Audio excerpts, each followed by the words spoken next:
everything changed right after COVID or during COVID. Okay. You feel me? The lockdown and everything. See, the COVID was really a blessing in disguise. For real. Meet Essien, a 23-year-old high school graduate who is redefining youth entrepreneurship through rubber farming in Ghana. After completing Kwame Nkrumah Senior High School, Essien took an unconventional path. Growing up, that's been the only stream of income. You feel me? But I got to a point I thought, it's best, I add education small. Because, it's better to have the degree than not using it than to, need it and you don't have it. You don't have it. Today, he owns a 13-acre rubber plantation and runs a rubber sales point, producing an impressive 10 to 15 tons of rubber every week, earning him over 50,000 Ghana cedis monthly. To think of making maybe like 40 to 50k every week, or every 6 days. Hey, 40, for real. I know people in the rubber buying space that makes about 1 million Ghana cedis every month. In this video, Essien shares his incredible journey, how he started from scratch, the challenges he faced, and how he built a thriving rubber business at such a young age. If you have considered farming or simply looking for inspiration to start your own venture, this story is for you.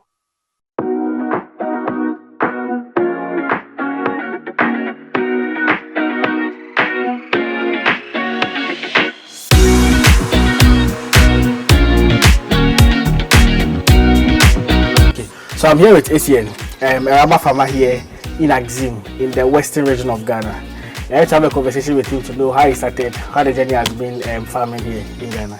Charlie, Essien, can you introduce yourself to my viewers? Oh, Charlie, I'm Essien. I'm from Agribusiness, just like you said.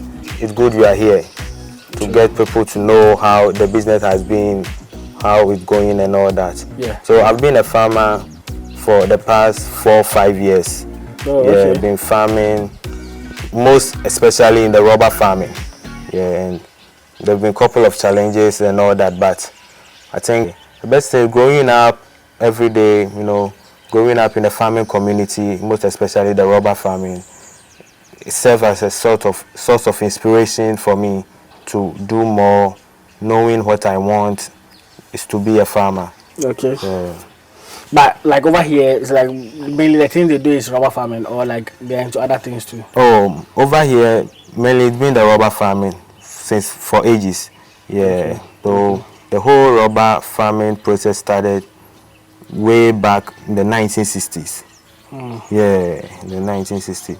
So it was then that it started from at this cove. At this cove? Yeah. That's the town around this place? Yeah, at the Hunterland. When you reach Agunan Kwanta, there's a road that leads to this cove. Yeah, in the year 1957. Okay. Yeah. So that's the year Ghana gained independence. Yeah. So it's been a long time. It's been there for a very long time. Kwame Nkrumah started it. Oh, okay. Yeah, but initially it was a private institution or like a private owned something. So it got to a point, I would say Kwame Nkrumah saw the vision. He knew how wealthy the thing would be as time goes on. So he decided to invest in it. So that's when he got into agreement with a tie making company called Firestone. Yeah, I think I've heard of Firestone. You've heard of Firestone, yeah. That was, I think, in 1962. Okay. Yeah, that was 1962. So they got into agreement. So the agreement was Firestone was to take in control of the whole rubber business. Yeah, but the Ghana government had a share in it. Yeah. So we got to a point then Firestone too sold the shares. Yeah, so the whole thing, they nationalized the whole thing. So it became a state-owned enterprise. Oh, okay. Yeah. So after that, after Firestone selling its shares, then Greg came. So they sold the share to like a company called Greg? Yeah, okay. They sold the share to a company called Greg. Then Greg too, after that, they got into agreement with an agency in France. Yeah, so the agreement was the agency was to take control of the rubber, its planting, production, and the whole processing. So when you were coming, there was a town, the branch road that leads to this place. Yeah. There was a processing plant there. A place called Apiminim. That place smells very bad. Okay, I didn't pay attention. Oh, didn't pay attention. We slept most part of the journey. For real. Not too far from here. Okay. Not too far from that's why like they do the processing of that's where they built the processing plant. Okay. Yeah, the agency from France. Yeah, they built it, and the whole rubber planting and its processing has been in the hands of Ghana Rubber Estate Limited. Yeah. So it's still working till today? Yeah, GRE has been in existence from, for a very long time, for about 60 years plus. Yeah, it has been there. Because initially they did it in a way like they used to come educate the communities. Yeah, Kwame Nkrumah did it in a way that every community should own a rubber farm. So this very community, we had our own. Okay. Yeah, a community called Abra, they have their own. The Disco community, they have Subri. When you go to the Nzema land, so many communities. But the farmers or the community, the people in the community weren't getting, enough education about the whole rubber thing.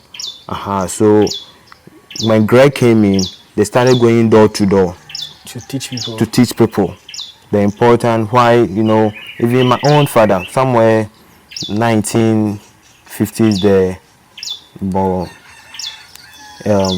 my own father, even when they were educating people about the rubber, he was still planting palm trees. Okay. Yeah, he hasn't gotten the idea about the rubber and its importance. So just a few people in this community that got the idea and why they should, invest in. So Greg did it in a way that when they come to you, they will just convince you in a way that if you have a palm farm, they will ask you to, cut everything down. Then use the place for rubber. Yeah, use the place for rubber. But they will use a refunding method as an incentive for you not to feel like, okay, cutting my palm farm down, like what am I going to, how am I going to survive and all that, you understand? So they did it in a way that maybe after a year or two, they will come and refund you. Okay. For the cost. Instead of like the farm and you cutting everything down. Yes, they will come and refund you. Then they will take care of, the whole planting process from, the scratch, from fertilizing it to the time it will mature. Then after that, they will give it to you. Then when you start harvesting it, you will bring it to Grey, the place that I told you about. Plant. Yeah, the processing plant. Then, so the whole refund thing wasn't really a refund, but it was more like they plant for you on credit. Okay. You understand? So the more you harvest your rubber, you send it to the plants, they will pay you, they will take some of the loan from the money yeah. So if I get you, it is your own land, all right, they'll advise you to at least take the palm off for you to grow the rubber. The rubber. You bring it to them, you harvest to come and sell it to them more or less. Yes. Then the money, they'll take some portion of it because they helped you with the planting and everything. Yeah, that's all. Because if that was the whole idea, if they didn't go with that idea, like the whole, community, the people in the community, wouldn't even buy the rubber. And it has been there since. Yeah. Oh, nice. This is like a good background. So it's like the whole town here, there. I know Kwame Nkrumah was from like this side. Yeah, Nkrumah, not too far from here. Yeah. Okay. Nkrumah is visionary. This one there. Let me hear. I would say the man was like, I don't know, 500 steps ahead of his peers. Yeah. I would say like he really saw the vision.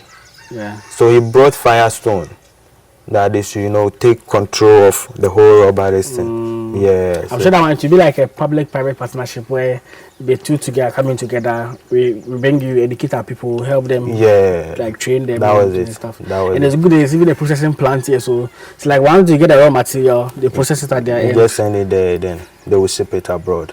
Yeah. Wow. And the factory is running till today. So it's been in existence till date. Right now we have even private entities. Yeah, we have processing plant from private people who, process some of the raw rubber and, ship it abroad. Okay. So before we come back to the rubber, let's get to know you a bit. You grew up, born and raised here, right? Yeah, I grew up, born and raised here. Okay. Then how was schooling? How was growing up here? Oh, growing up here, I would say it was cool. Growing up from a Christian home, You know, we wake up every day, the Bible and everything. You understand? Yeah. I watch my family or my parents, you know, farm since I was a kid. Okay. Yeah, so it has been more like a tradition. Yeah, and the farming too has been in my blood. Yeah, then I was just combining the farming and the schooling. Yeah, so I completed high school at the year 2020. Okay. Yeah, at Kwame Senior High School. Hey. Yeah. Formerly in Science Senior High School. Sorry. Yes. Is it the school the lady?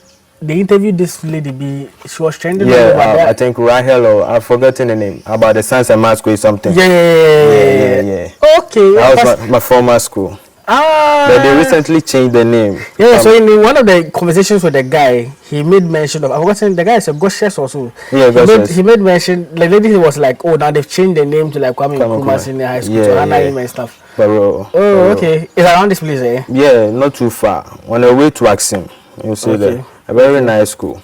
Okay. Yeah, very nice school. Oh, you know what that interview was? It was an interesting interview. Even essentially, when the results came, people were like, they want to know her results and stuff. I think Goshes posted her results. Yeah. It has some A's and some B's. It's like, so that would be my school. Oh, nice. But she really sold the school. So when you mentioned Kwame Nkrumah, it just clicked that it was from that side. For real. Yeah, because I saw that video was everywhere. Yeah. People were talking about it and stuff. Yeah. And you know, nice. I haven't continued since 2020. You know, I just didn't like the idea of going to school and all that. I thought farming has been good. At least growing up, that's been the only stream of income. You feel me? But I got to one point I thought it's best I add education small because it's better to have the degree than not using it than to need it and you don't have it. You see, there's something. So I started for a private wasi. Yeah, that was last year. Okay. Then my result came this year. Then. Oh, nice. Yeah. I guess you spotted. Oh, some A's, then some couple B's. So sharp. You're good to go. Maybe I've been thinking of maybe furthering, but maybe I will further into distance studies. Okay. You feel me? So I can, have time and be around. Yeah, be around for that. So like, which university would you like to go? Oh, maybe Cape Vaz. Yeah. Cape Coast, UCC. Yeah, but they have a distance center at Takrady. Okay. So probably I will be doing the weekend classes. Yeah, I want to study marketing. Okay. Yeah. But why marketing? I don't know, but I believe I'm good with business.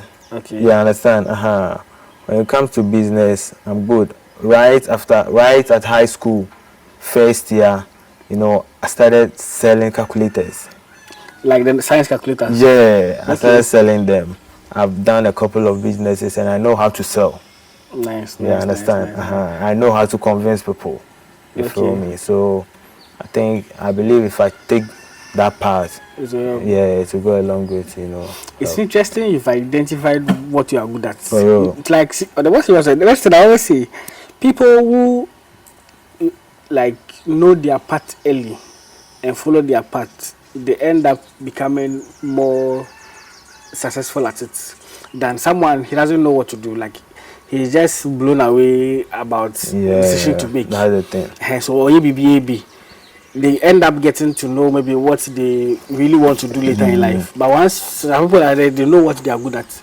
Once you go for it, it's like you start cashing out early because you know what passion, you know the path. As compared to Obi or him, like he's just for real. Because I always say this, like knowing what you want and not acting up is actually like you committing the sin to yourself. You feel me? Because growing up, this is the path that you take.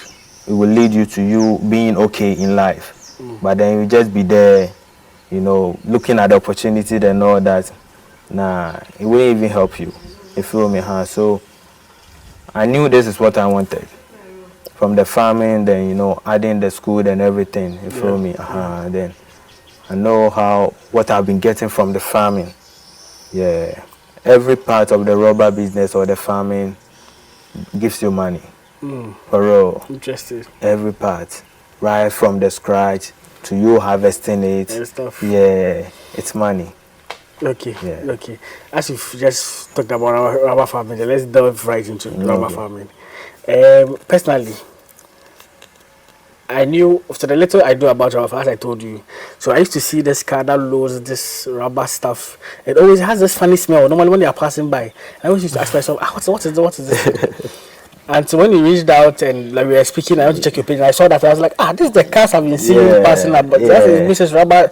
That I didn't know that, but I knew rubber. The for that one is a tree plant, and like there's a liquid that they take from it and stuff. You walk us through like what the rubber plant is and like the benefits and what it does. All right. So the rubber plant, we started from the scratch. Okay. Yeah, we start nursing it. So somewhere right after the rainy season, the big trees, it start bursting seeds. Okay. So you can nurse it in two ways. You can take the seedling form, nurse it, or you can choose to nurse the seeds. Okay. So you get to a point, the seed will start shooting up. That's when you know you've got your whole nursery. Understand? So looking around, you see there are a couple of nursery farms, around. This one is even ready for budding. Okay. Yeah. So right after planting it or nursing it, maybe 3 months, you can apply fertilizer. Yeah, to boost the growing process. You understand? Then maybe 6 to 8 months later, you will be ready for nursing. So after nursing it, you wait for a couple, maybe weeks or maybe a month. Then you can now uproot it and send it to the bigger field for planting. So after the 8 weeks or 8 months? Yeah, after 8 or 9 months. Yeah, okay. You can give yourself a year. Yeah, you transplant it. Yeah. Okay. You're talking earlier about so we'll do the whole video about rubber farming from like the nursery stage to planting and stuff. But you're talking about every part of the rubber plant is money. What do you mean by that? Yeah, that's for us. Of course, this one, the nursery, we sell it. Okay. Yeah, we have people from other places who comes around. So mostly when we are nursing it, we project it in a way that we look at how the market will demand it, how the people will respond to the number of nursery we are planting. You understand? So if you manage to get about like 30,000 pieces of nursery, yeah, you can just sell one for like 50 pesos. Okay. Yeah, after budding it. You understand? So right from the scratch, you can get about maybe 1,000 order from someone. So maybe about 5,000 early morning. You will be there, then someone will hit you up, hey, in here nursery, buy 5,000. Another just 1,000. Then we just come to your farm, just uproot it, cut it, then pack it in a sack. Okay. Then you just deliver it.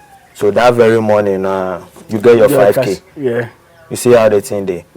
Then sometimes to those who are into budding, the nursery and everything, they make money from that side. If you say budding, what do you mean by budding? Oh, budding, it's actually the process of you cutting some part of the nursery, then you fix another part from like the badwood I showed you. So we just cut it, then you fix it here, then you just tie it. You tie it. So even the budding wood, we have clones. Okay. You see that white liquid that comes from the rubber? Yeah, we have a rubber plant that it comes more, it drops more. Okay. The white liquids, we have one too. It might drop for maybe some few hours. You understand? So when looking for or when going to bud your rubber, you have to look for a good clone. Yeah, so that clone will decide the future. Let's say the future of the rubber. Okay, how more you get? Yeah. Then we have some rubber too. When you plant it, it will take about 10 years, 15 years. The size will still be like this. Okay. Yeah, it wouldn't even expand. Okay. Then we have one too, maybe in the 6th year or the 7th year, you see it expanding crazy. You understand? So when budding it, you have to know the type of clone you will use to bud the nursery. You see? Yeah. Okay. So those who do the budding, to the charge? Oh yeah, they charge. Sometimes 50 pesos per this thing. Per rubber nursery, per nursery. Okay. Yeah, 50 pesos. Sometimes to 1 cedi. So they might come early morning, then leave in the afternoon. They will get their own cash. So yeah, basically every piece of the whole rubber farming is money. So if I get you the rubber itself that we get, is it the actual liquid that comes that is collected? Yes, Okay. it's called the latex. Okay. Yeah, and because we collect it into a cap, we call it a cap lump. So the cap is called a cap lump. Yeah, the cap is a cap. It stands on its own. Okay. But the whole, when it's collected and it's in the cap, it's a cap lumps. Okay. You understand? When you remove it from the cap, it's lumps. Okay. Then Lumps. the lumps. Okay. Yeah. Okay. Then the liquid is the latex. Oh. Okay. Yeah. So you have the cap. The cap lumps. The cap lumps, the lumps itself, and the latex. Yeah, and the latex. Okay. But at what point in time do you start to get the liquid coming that you guys harvest it? Oh, it depends on the growth of the rubber. Yeah. Some rubber takes like 6 to 7 years to mature. You understand? Some too takes up to 8 years, 9 years. You feel me? So it's really a long wait for real. For real. Okay. For real. You have to wait for a very long time, but it's worth investing in. So like it's more or less like a perennial crop. So let's say if I have a rubber plant, one standing, how long can it take, like for me to be harvesting now to the point that I feel like this tree is dying? Oh, for like 50 years. Ah, For real. okay. For real. For like 50 years. I grew up, you know, seeing all these rubbers that Nkrumah made sure most of the communities planted. You understand? And they are still there? Yeah, and they are still there. Okay. When you go to Nkrumah, there are so many community farms there. Yeah, when you go to Nkrumah, you will see so many communities farm. Even this place, yeah, this very community had their own here. But I got to a time, they still decided to cut it because, you know, I checked for like 50, 60 years. So, yeah, then you just replant it again. You feel me? Okay. Okay. Interesting. Oh, yeah. So so normally, like how is it sold? If I get the latex, like, so I see the one in the cars is like, I don't know how to put it, it's lumped together. Yeah. How do they do it, and how much do you guys, like, how is it sold? So we collect it. You understand? So maybe every week or every 2 weeks, depending on how much latex you get, you just have to collect it. You get people to go to the farm as labor, you know, so they will be visiting each tree, removing it from the caps. Then we just put it in the pan, come and collect it. So it will be in a bulk form. Based on how the cap is also. Yes, based on how the pan. Okay. Yeah, the pan. So they pour the liquid in the can. Or when the latex collects in the... It dries up. Okay. Yes, it dries up, but there will be liquid inside. So you just remove it one. Then we just put it in a pan. Then that's what you see sometimes at La Paz. The one in the can. Yeah. So when it dries up. When it dries up. So this is how it is. Almost every month, the mother company, which is Ghana Rubber Estate, so they bring a rate at which the rubber should be bought. Okay. Every month. Every month. Hey. Yeah. Every month. Interesting. Yeah. So last month it was 12,000 per ton. With 12,000 Ghana cedis. 12,000 Ghana cedis per ton. How does the ton You see, look like? the tricycle, the Agribusiness. Yeah, if you manage fill him to the brim, yeah, you could get a ton. Oh. Yeah, and if I'm not mistaken, maybe 2 weeks or a week, you can get that. Yeah, if you are like harvesting, depending on the farm, and you know, and how long the farm has been there. You feel me? Like fresh farms there, you wouldn't even get it that much. You understand? But if your farm has been there for like 10 years or like 15 years since harvesting, yeah, you can get that every week. Yeah, every week. Maybe it could be your net profit or your gross profit. Okay. You feel me? So every month they will just bring it. Then based on that, the farmers will, you know, send their goods to the processing plant. You understand? But right now, with the introduction of, you know, private entities, there's been competition in the game. So so Grell will bring the base price, then let's say 10,000 per ton this month. Then the private entities will shoot their own. Because they want you to bring it to them. Yeah, to like 15,000 or 20,000. So still, does the Greg still work with the government? I think it's part of, or they are independent or they are Nah, own. Gre is still state owned. The government still has its shares in it. Okay. Yeah, there's one factory here.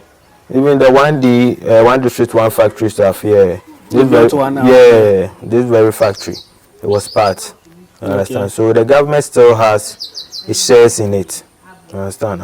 So basically most of the taxes, like those COVID taxes and all that, yeah, it goes to the government. Okay. Okay. Interesting. So if you get it in the raw form, that you put it in the boboya and stuff, and you take it to the processing plant, what do they do? What do they do? Oh, they will just wash it and break it down. And sometimes they will just grind it to a paste form. Okay. Yeah, then they will export it. Yeah, outside Ghana, but it's crazy out there, the price. On the international market, for real, crazy. Too much. Because if a ton is like 12,000, 10,000 Ghana, you can imagine. They make like about times 5 or 10 of per ton. Yeah, when it's processed. Yeah, they make more than that. Understand? So that's why the price has been going up. Yeah, because it's not easy over there. You feel me? So all of you here, you guys sell to the Greg plant, or you guys sell to different people? Oh, at the moment, with the introduction of the private entities, most of the farmers choose to sell it to the private people, because with Greg it takes maybe a week for you to get your money after selling it to them. Okay. You understand? Because now they have to process the payment to the bank, then you have to walk to the bank, then go and get your money. Whole lot of stress. You understand? Yeah. But with the cash, yeah, you see there's something. With the private part, we just go. You sell your rubber, they count your money. Yeah. I'm a buyer myself, so. You also buy from people. Yeah, I also buy for. So you buy and sell, or like how? I buy and sell. So I have a station. If you check my pin post on Twitter, yeah, I have a station at a nearby community. So I just buy it from the farmers. Maybe I manage to buy maybe 10 to 15 tons. Hey. Yeah. That's more money. For real. So if 1 ton is 10,000, 10 tons is like 100,000. Yeah. Okay. Then you gather it for maybe like 6 days. Yeah. Then you send it to Tema Accra. Okay. Yeah. Oh, Tema Takrady. Yeah. There is a processing plant at Takrady, a Chinese company, but it's private owned. Okay. So you can buy it like 10,000 for here.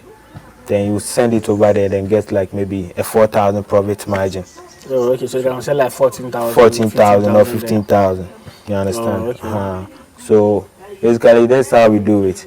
When you buy it, it will be in a fresh form. You understand? With the whole water and everything dripping from it. Okay. So since you are gathering it for maybe like 3 days or a week, the water will dry out. Understand? So when you send it over there, instead of you getting the whole profit margin, which is like 4,000, maybe you take like 2,000 to cut off some of the cost. You feel me? So they like it when it has the liquid? No, they don't like it that way. Okay. They like it when it dries up. Okay. Yeah, they like it. So most of the times when you go to Ivory Coast, yeah, most of their rubber is always dry. So mostly Grey and other private entities, they prefer the goods from Ivory Coast. They want a dried one. Yeah. When you go to Ivory Coast, I've heard, they don't really value the rubber as compared to, the palm, then the cocoa, and other stuff. So sometimes you go to someone's farm and you see the rubber just there. So it usually dries up. Okay. But Ghana, most of the farmers can't even wait. So right after harvesting it, they will just send it to your place. Okay. You understand then? But the drying up, let me understand. Is it that when they collect in the cup, and it's at that point when it is dried, I have to, and I pour it in a pan and stuff, I have to let it dry again, like with sunshine to dry, or how? Nah, the farmers don't wait for it to dry. You understand? Most farmers too, they will just collect it for a month, then send the whole collected rubber for selling. Okay. You understand? Most farmers too, they will just collect it that very day, then they will send it. They will sell it. So it will always be dripping. You understand? Anytime they bring it, the water will be dripping from it. So you as a buyer, you will be in charge of drying it up. But the more it dries, Okay. So the more it dries up, rather, the more you lose money. True. So that means the farmers are not wrong if they buy it when they harvest it fresh. They'll just go and sell it. They are not wrong. Okay. They are not wrong. But you, as a buyer or as a middleman, you have to know when you send your goods, the collected rubber, to either Tema or Takrade. You understand? Because it dries up, you lose money. But you send it over there, they make money over there. So this is what you do. If you make a profit margin of like 4,000 per tonne, you have to make sure like you will take like 2,000. Take maybe to cover all these expenses.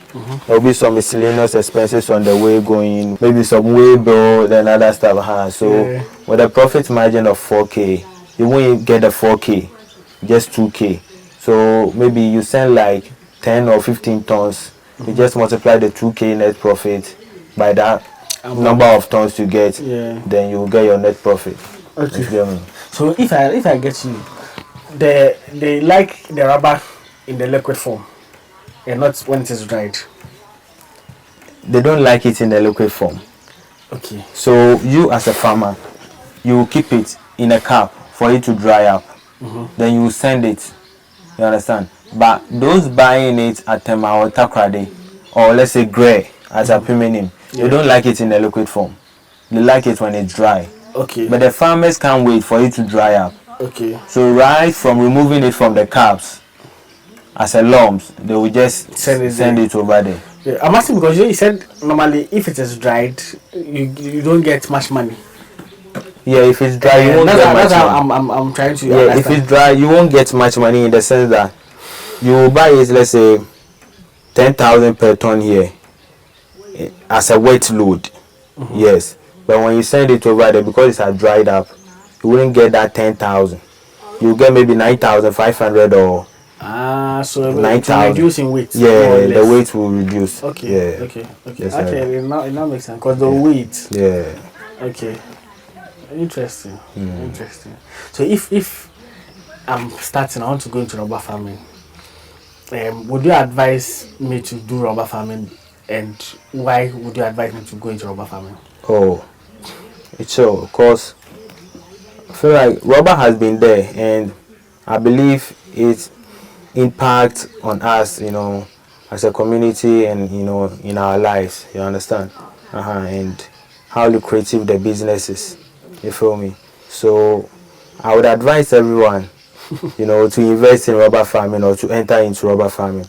You feel me? Because the starting might be hard, but as time goes on, if you wait and wait, you'll know that maybe the next 7 to 10 years, you start, enjoying the fruit of your labor. You feel me? But there are a couple of challenges too. Okay. Yeah, right from planting it, maybe pests and diseases and all that. You feel me? Yeah, for real.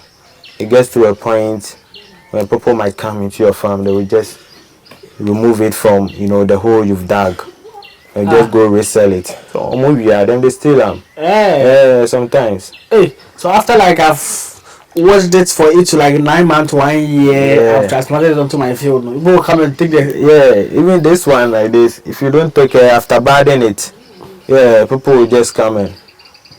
Oh, if you had that shouldn't be, a barrier. Yeah, you understand? For you not to invest in it, because knowing the inputs cost, what you get from, investing in it, will be higher than the cost. The cost incurred in, the whole process. You feel me? Yeah. So let me ask. So if I want to go into rubber farming, let's say I want to plant it on like, let's say, an acre of a land I have. How much do you think it will cost me to get like the seedlings, and like my cost of production, more or less? Yeah, so you're talking of you buying it and ready to transplant it to a land. You have your land, maybe an acre of land. You have an acre of land. Oh, normally maybe you need like 900 or maybe less than 900 pieces of rubber stumps. Okay. You understand? That's the seedling, right? That's when after budding it, then that it's called a stump. A stump, okay. Yeah. So you need maybe 500 or 600 pieces, which I don't think will cost you that much. If you are selling one for like maybe 5 CDs, yeah, you do the math. I think it will be somewhere 3,000 or something like that. You understand? Yeah. So for an acre, you said like 500 or 600 can fit on an acre. 500 or 600 can fit on that. Do you know like maybe the planting distance one has to use when he's planting it? Nah, I haven't really paid attention to it. Okay, so 500. So let's say 500 of the stamps. Yeah. Okay. That's maybe like 40. Last year it was 40 pesos. But maybe this year, maybe we shoot the price up small. Maybe like 50 pesos per stamps. Okay, 50 pesos. I thought you said 5 CDs. So I was like, so 50 pesos right there. Yeah. And so the stamps are the one that you said is like 1 year and stuff. Yeah. Okay. The stamps are there. 50 pesos, it's not that expensive. Yeah, it's not that expensive. Depending on the quantity you want. You understand? Because I'm wondering why people went still steal it. Oh, they just steal it for reselling purposes. You feel me? At cheaper rates. You understand? So after that, you think of applying fertilizer and all that. You feel me? Yeah. When we get a chance to visit the farm, so we're going into details where we look at planting it from the scratch, doing the nursery and all of that, and then we'll go to the field and take us. But I just want people to have a fair idea how profitable it is and like the cost. If I say I want to go into rubber farming, and like let's say even for just an acre, what cost would I incur in getting the stamps? The stamp, taking care of it, at least in the meantime you get it. Yeah, because an acre fertilizer application and all that, you feel me? Those involved in planting the stamps, you understand, you have to pay them because you can't do it yourself. Yeah. Then maybe as time goes on, you'll be spraying it with the side and all that. You feel me? So you have to add all this cost. You feel me? Before you get to a stage that you'll be like, okay, right now so I won't even stress myself that much. You feel me? Of course, starting is always the hardest. Yeah, starting is always the hardest, but maybe 1 year or 2 years after getting it to a certain stage, you wouldn't even stress yourself that much. Okay. So let's say even roughly, even an acre, so you say 500. Because when I calculated the cost of the the stamps and stuff, if 500 and it's 50 pesos, that is just 250 Ghana cedis. So 500 times. 500 by 50 pesos is like 0.5. 500 maybe. Oh, sorry. 2,500 rather. 2,500. Yeah, 5 CDs. So you 5 CDs. Yeah, 5 CDs. Why are people stealing these things? Yes, 5 CDs. Okay. So 500 by 5 CDs. Because earlier you said 5 CDs. Yeah. Like 50%. I was like, okay. 2,500. Yeah, 2,500. So that would be just getting the stamp. Then those who dug the holes, maybe you will need like 500 holes. Those are the number of stamps. Yeah. So that one, the last year, the one I planted, one was 80 pesos. Like one single hole. Okay. Was 80 pesos. I don't know about this year. Maybe they will increase it to maybe 1 CD or So 80 pesos by the 500. The 500.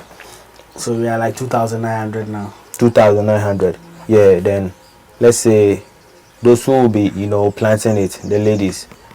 Last year I paid them about I think 80 Ghana. They were 4. 80 CDs. Yeah, 80 CDs. For planting the whole. Yeah. So last year how much would you plant for Africa or like more than? I planted about 900. Oh, yeah, 900 pieces, 900 to 1,000. And it was more than an acre. Yeah, it was more than an acre. Okay. It was more than an acre. And like for all the plants, you give them 80 CDs. I give them I think 80 CDs. Yeah. So let's say plus 80 CDs. 80 CDs. There were 4. So each person be 80. Yeah, each person be. Yeah. Okay, so plus 80 plus 80 plus 80. Okay, 3,220. Yes. Then I bought 2 bags of fertilizers. Yeah, about 420 Ghana cedis each.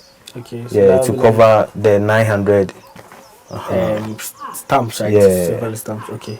So 420, right? Yeah, 420. So it means 840 with that. Yeah. Okay. But even in the planting process, you wouldn't even get it right because sometimes some of the stamps wouldn't even shoot. You understand? Oh, okay. On the On the fraud. So you have to replace it.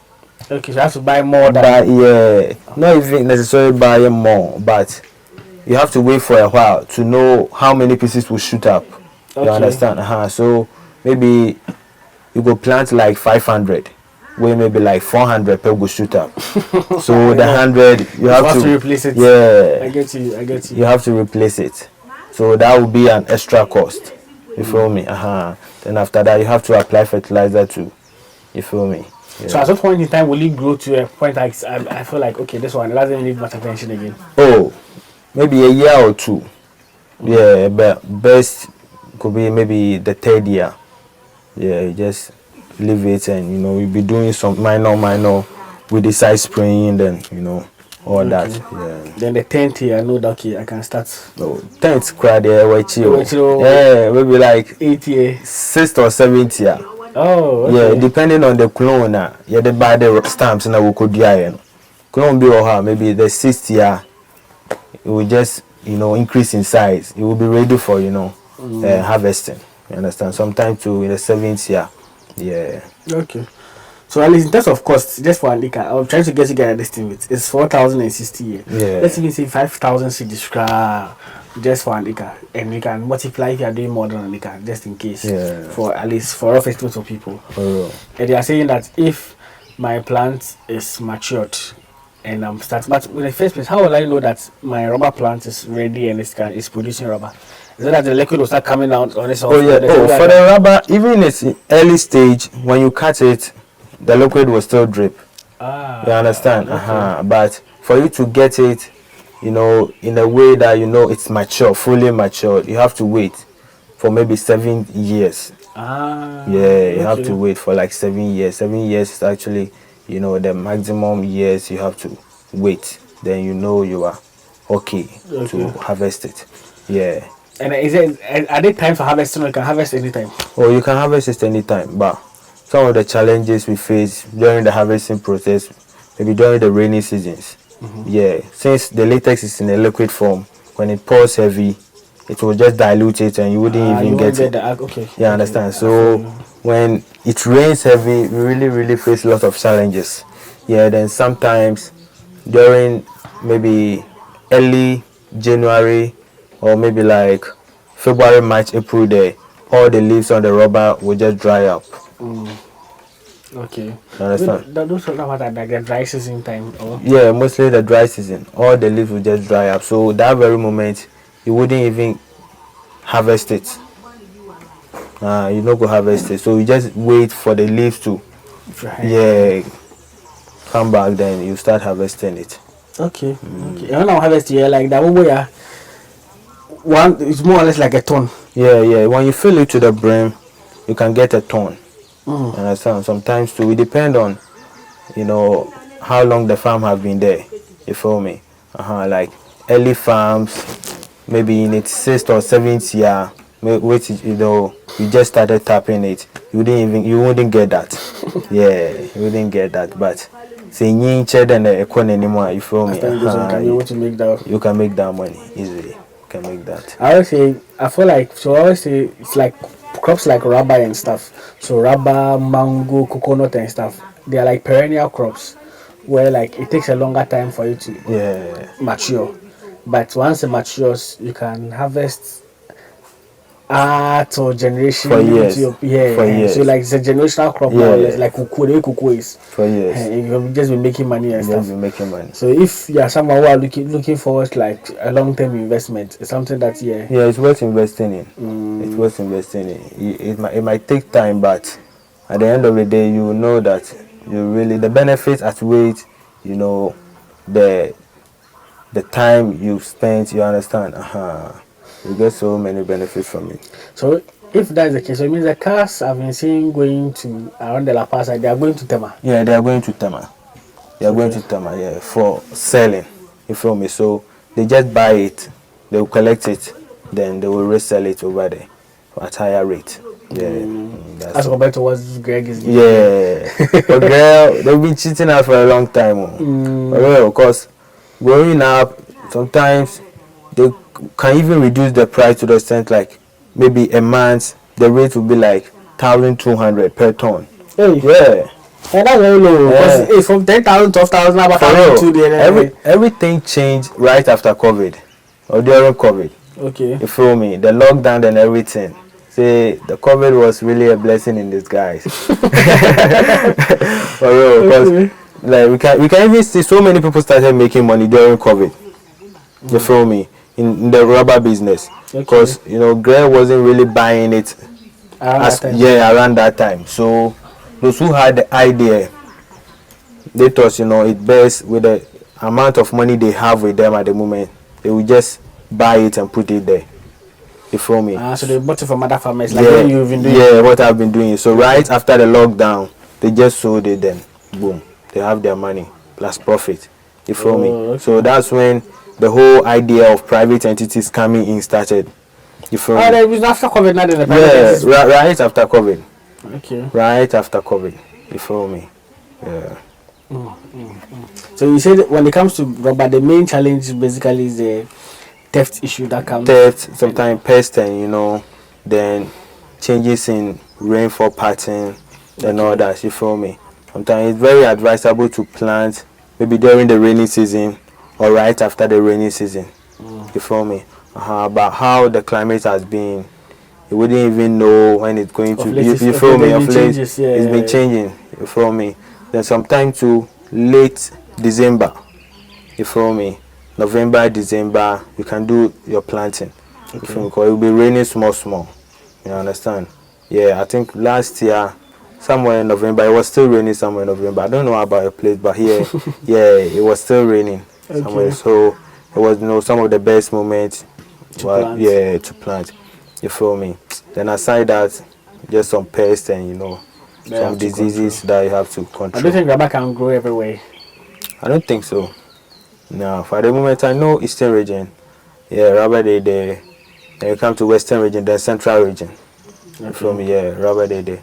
Right now, Western region, you start in the cross. Hey, for real, bro. Like them you saw plant the rubber. Okay. They use all the land to plant rubber. So right now, most of new farmers willing to start or enter into rubber plantation. Honestly, they don't have lands to plant it on. It's just most of them go to Central region. Oh, okay. Yeah, most of them go there. Central region there. Them get land. Then we get land. When it comes to rubber, they like Western region there. Oh yeah. Mostly known for rubber. Yeah, mostly for rubber. Rubber, then I would say cocoa, but the rubber it has taken most of our land. You feel me? Like the whole thing started here. You understand? Right from 1957 coming, or this COVID just around the corner. There they came to Abra, then Subri, then you know, then Zema part, then later Western region. You understand? So basically it started from here. So yeah. So I forgot to ask. So like currently, what's the size of the farm? Like how many rubber farm do you come? Like the size of it? For my own? Yeah. Oh, my own. I planted, let's say 2.5 acres last year. You understand? Then there's another farm too. I'll be about 8 to 10 acres. Yeah. Oh, okay. 8 to 10 acres. Matured already. Yeah. And one is matured. Yeah. But the new one you planted there. Yeah, matured just last year. Then I have one too, which is in its 6th to 7th year. But I haven't touched it. Like as you don't harvest it? Yeah, I haven't started harvesting it. Just waiting for you to, you know, nihina betomu. You understand? Because nihina enye bomu. You feel me? Some will be more. Yeah, then some will be small in shape. You understand? Hey, so you know how many acres? So you have 8 to 10 acres somewhere. You have 2.5 as you planted new fresh. Yeah. And why you said like okay, money that was how big is that one? Oh, and also maybe like just maybe same 2.5 acres. You feel me? Yeah. But the one I sent you the picture the other time, yeah, that one that's already matured. That's the matured one. Okay. Yeah. Okay. Oh, nice. So you know, like almost like 8 acres, 2.5. That's 5, 8, like 13 acres, yeah, 14 acres above. For real. A little small money, but I like the way you say you do the buying and selling too. For real, that's how you can see that there's money inside. There's money in the buying as compared to, you know, harvesting it from the farm. Then it's the man that makes most of the money. You understand? Because like, you know, to think of making maybe like 40 to 50k every week. Yeah. Or every 6 days. Hey, yeah. For real. I know people in the rubber buying space that makes about 1 million Ghana cedis every month. Just buying and selling from crazy. So it's like they just buy from the farmers here. Yes. And it's like going to transport it to the Tema or Takrady. But the price over there is crazy. You understand? Yeah, I'll take you there when you get to that part. You feel me? I have people in that space, they make 1 million Ghana cedis or more.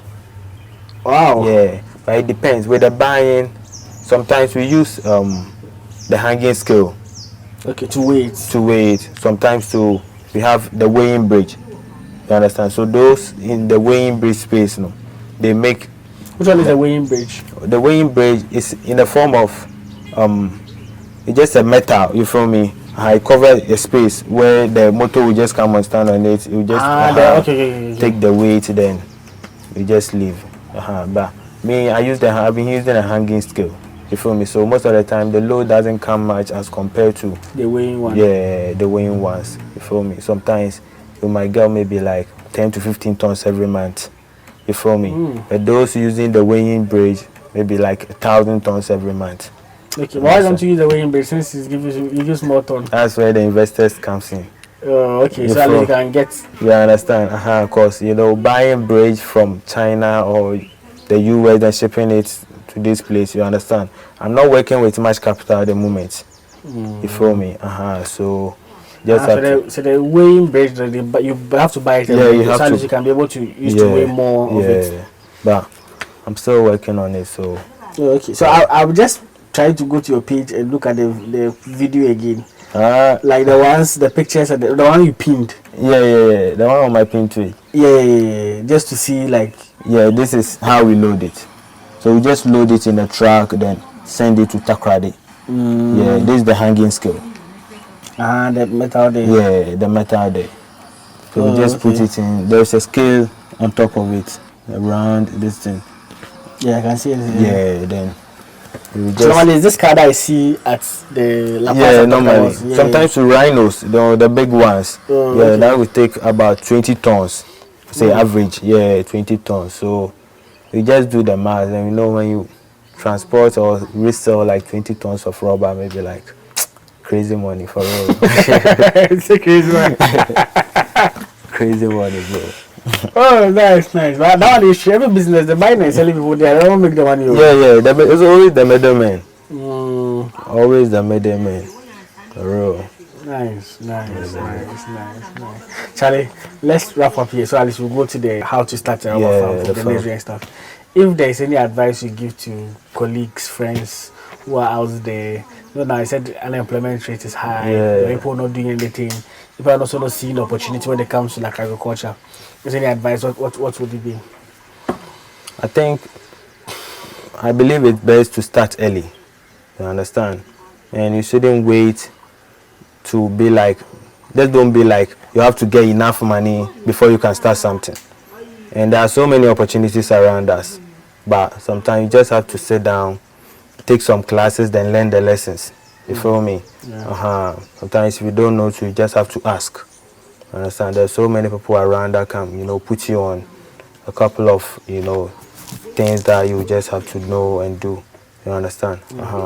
It's very hard when starting it, but as time goes on, you just know that you'll be enjoying it. So no one should just feel reluctant. You just have to do what you have to do to.